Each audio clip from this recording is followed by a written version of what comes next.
Namaku Randi. Aku baru aja menikah sekitar 2 bulan lalu sama istriku. Dita, kami nikah sederhana aja, nggak pesta mewah, tapi cukup hangat dan penuh kebahagiaan. Setelah resepsi, kami tinggal sementara di rumah orang tuaku, sambil cari rumah sendiri yang harganya sesuai sama tabungan kami berdua.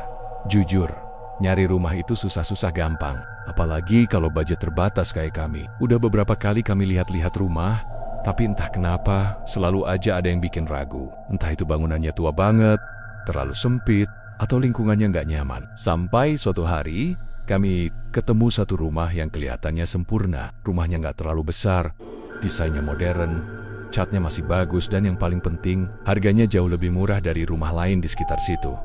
Awalnya aku ragu, karena harga rumah itu benar-benar nggak masuk akal. Tapi agen properti bilang kalau pemilik sebelumnya harus buru-buru pindah ke luar negeri karena urusan kerjaan. Jadi rumah itu dijual cepat dan gak sempat direnovasi ulang. Aku dan Dita sempat diskusi panjang. Sebelum akhirnya kami mutusin buat ambil rumah itu. Setelah proses administrasi selesai, kami resmi pindah ke sana minggu depannya. Hari pertama kami pindah, semuanya kelihatan biasa aja. Rumahnya bersih, perabotan sisa pemilik lama pun masih bagus dan rapi. Bahkan, ada satu kamar yang masih lengkap dengan meja rias dan lemari pakaian yang berisi baju wanita. Kata agen properti, barang-barang itu memang sengaja ditinggal karena pemiliknya nggak sempat angkut semua.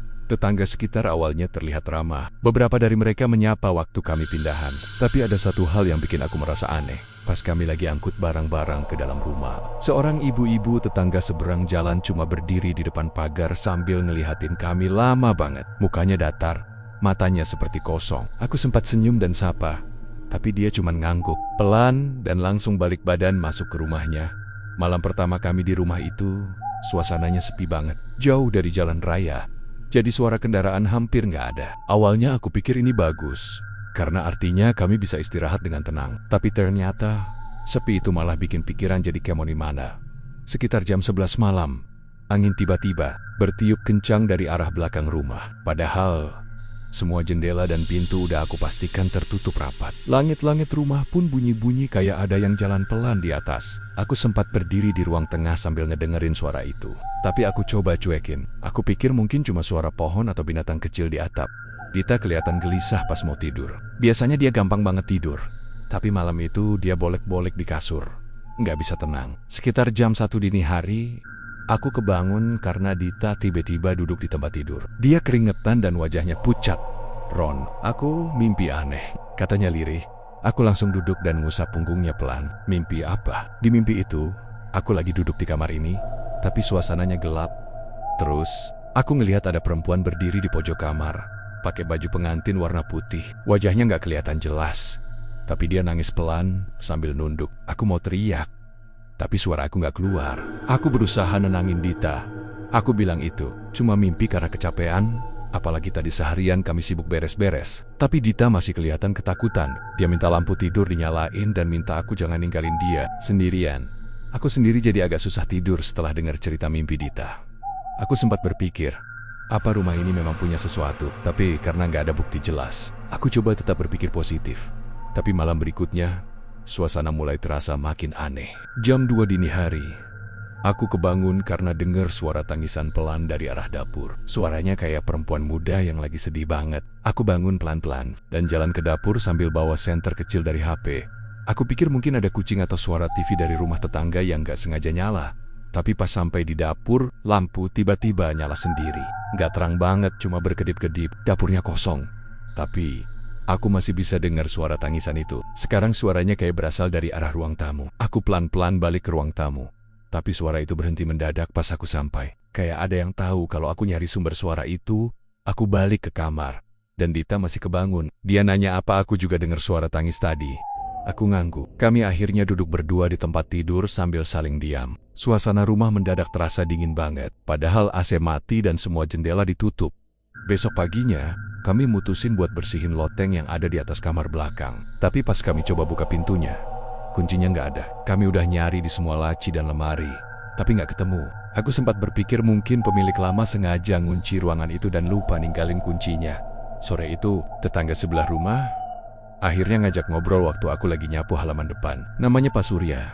Orangnya ramah, tapi dari awal dia kelihatan ragu waktu ngomong. Mas Randi ya, maaf nih, saya nggak enak sebenarnya ngomong. Tapi Mas sama istri tahu nggak soal rumah ini? Aku heran. Tahu apa ya Pak? Pak Surya ngelihat ke arah rumah kami, terus tarik napas panjang. Dulu, rumah itu ditempati sama pasangan muda juga. Miriplah kayak Mas dan Mbak Dita. Mereka baru aja nikah, namanya Indra dan Sari. Tapi waktu mereka tinggal di situ, belum 2 minggu, tiba-tiba istrinya meninggal di kamar mandi. Katanya jatuh dan kepalanya kebentur. Tapi banyak yang percaya, ada hal lain yang bikin dia mati. Aku diem, nunggu Pak Surya nerusin. Sebelum meninggal, Bu Sari sempat cerita ke ibunya. Dia sering dengar suara perempuan nangis dari loteng. Tapi waktu dicek, nggak ada siapa-siapa. Suaminya, Pak Indra, langsung pindah dari rumah itu setelah istrinya dikubur. Nggak pernah balik lagi. Rumah itu kosong cukup lama sebelum dijual ke Mas Randi. Aku merinding dengar ceritanya. Apalagi, karena Dita juga mimpi soal perempuan pakai baju pengantin. Semua jadi terasa masuk akal, tapi sekaligus menyeramkan. Aku ucapkan terima kasih ke Pak Surya, lalu buru-buru masuk ke dalam rumah. Malamnya, kami duduk berdua di ruang tengah sambil diskusi. Dita bilang dia ngerasa nggak nyaman di rumah itu. Tapi dia juga nggak mau buru-buru pindah tanpa bukti kuat. Akhirnya kami sepakat, kalau gangguan itu makin sering terjadi, kami akan cari tempat tinggal lain. Tapi jauh di dalam hati, aku tahu ini baru permulaan. Malam itu, setelah dengar cerita dari Pak Surya, aku dan Dita jadi makin waspada. Kami berusaha untuk tetap tenang dan menjalani hari seperti biasa. Tapi dalam hati, perasaan gak nyaman itu makin besar.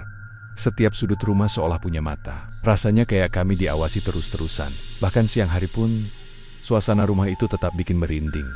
Hari-hari berlalu, dan kejadian aneh makin sering terjadi. Awalnya cuma suara langkah kaki dari lenggit-lenggit rumah, yang kami kira suara tikus. Tapi setelah dicek sama tukang, dia bilang atap rumah bersih, nggak ada hewan apapun di sana. Malam berikutnya, suara tangisan itu terdengar lagi. Kali ini bukan dari dapur, tapi dari kamar mandi. Aku sempat coba rekam pakai HP, tapi tiap kali aku rekam, suaranya hilang.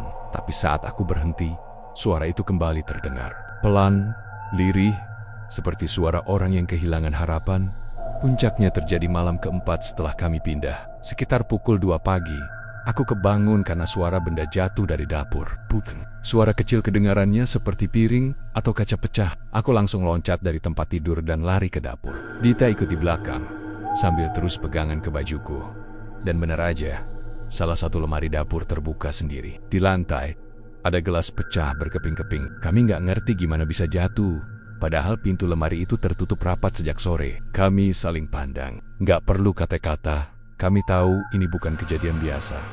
Aku ambil sapu dan bersihkan pecahan itu. Sambil sesekali ngelirik ke sudut ruangan, suasana di dapur berubah jadi sangat dingin.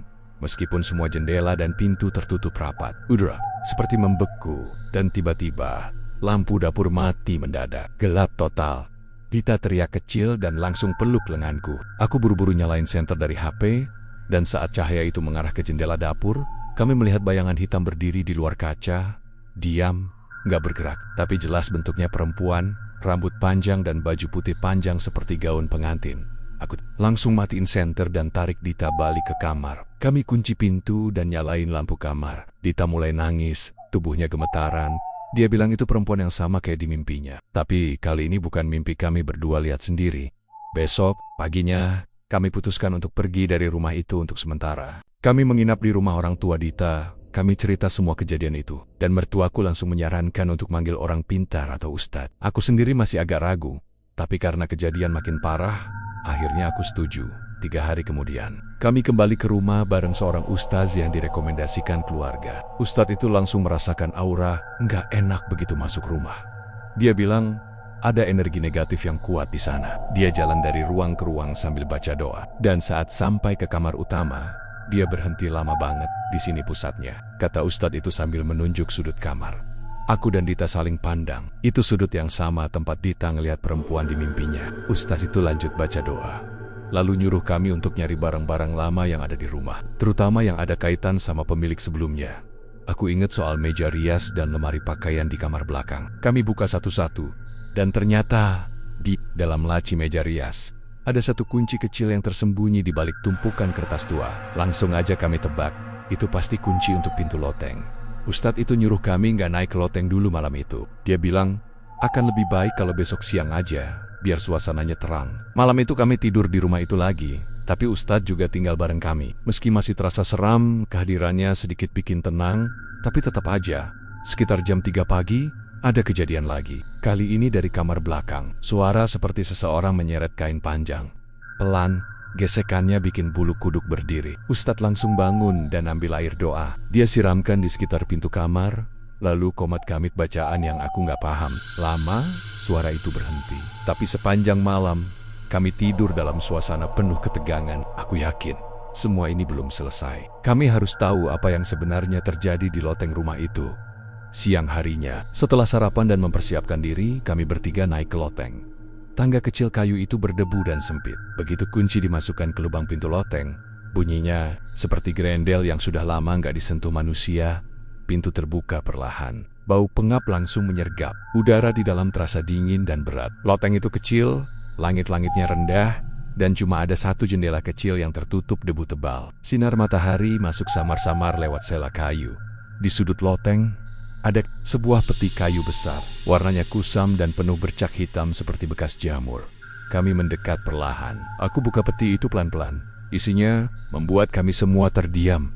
Di dalam peti ada satu gaun pengantin berwarna putih yang sudah menguning. Gaunnya kusut dan basah, seolah baru saja dikeluarkan dari air. Tapi yang paling mengejutkan adalah bercak merah seperti darah yang menodai bagian bawahnya. Di bawah gaun itu ada satu album foto pernikahan.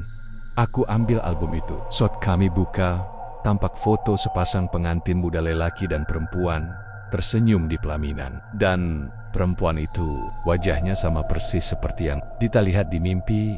Ustaz langsung menutup album dan menyuruh kami turun. Dia bilang barang-barang itu harus dimusnahkan dengan cara tertentu. Tapi sebelum kami turun, lampu senter tiba-tiba mati. Dan dari pojok loteng terdengar suara tangisan lagi. Kali ini lebih jelas, lebih dekat. Kami semua berdiri diam, nafasku berat, dan entah kenapa aku merasa ada yang bergerak di belakang. Saat aku menoleh, samar-samar aku lihat sosok perempuan berdiri membelakangi kami, mengenakan gaun yang sama persis seperti di dalam peti. Rambutnya panjang, acak-acakan. Dia hanya berdiri diam, menunduk. Ustadz langsung baca doa keras-keras sambil memercikan air ke sekeliling ruangan. Sosok itu perlahan menghilang, seperti asap yang tertiup angin. Kami turun terburu-buru. Semua barang yang ditemukan dikumpulkan. Ustadz membakarnya di halaman belakang sambil melanjutkan ritual pembersihan. Selama 2 hari berikutnya, rumah itu terasa lebih tenang. Tidak ada lagi suara tangisan, tidak ada lagi bayangan. Tapi dia tetap bilang, dia masih merasa nggak nyaman tinggal di sana. Aku pun begitu. Meski gangguan sudah mereda, ada perasaan aneh yang susah dijelaskan.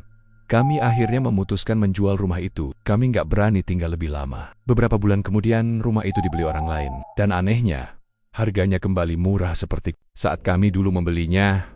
Rumah itu memang terlihat indah dari luar. Tapi di dalamnya, ada luka lama yang belum sembuh. Luka dari cinta yang tak selesai. Arwah yang tersakiti dan masih bergentayangan. Dan sampai hari ini, aku masih ingat dengan jelas malam saat aku melihat sosok wanita pengantin itu berdiri di jendela lantai 2. Menatap kami diam-diam, seolah dia belum siap ditinggalkan.